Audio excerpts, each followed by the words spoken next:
महिला आरक्षण विधेयक आम्ही पास होऊ दिलं नाही अशी ओरड. मी म्हणतोय आतापासूनच महिला आरक्षण लागू करा. भाजपच्या टीकेला उद्धव ठाकरेंचं प्रत्युत्तर.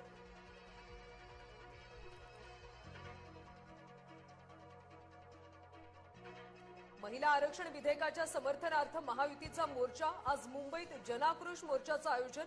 मुख्यमंत्र्यांसह महायुतीतले प्रमुख नेते उपस्थित राहणार. पोटनिवडणुकांसाठी मुख्यमंत्री फडणवीस प्रचाराच्या मैदानात.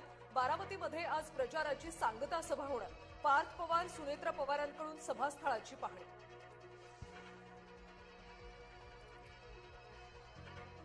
सभेसाठी कुटुंब म्हणून येण्यासाठी सुनेत्रा पवारांचा फोन आला होता. कुटुंब म्हणून सांगता सभेला जाणार, सुप्रिया सुळेंनी केलं स्पष्ट.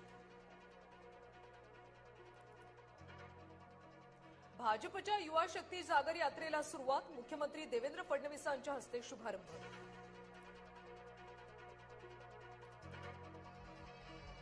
विधान परिषदेसाठी एकनाथ शिंदेंचं धक्कातंत्र. शिंदेंनी बच्चू कडूंना विधान परिषदेची ऑफर. सूत्रांची माहिती. बच्चू कडू कोणता निर्णय घेणार याकडे लक्ष.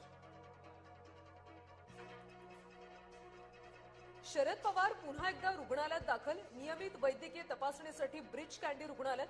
शरद पवार यांची प्रकृती स्थिर असल्याची सूत्रांकडून माहिती.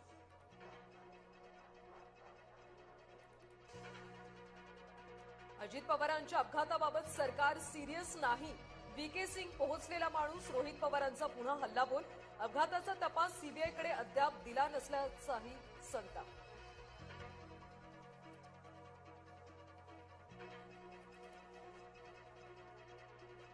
महाराष्ट्रात सरकारी कर्मचारी आजपासून संपावर. सुमारे 17 लाख कर्मचारी संपावर गेल्यानं सर्वसामान्यांचे हाल. प्रलंबित मागण्यांकडे दुर्लक्ष केल्याचा आरोप.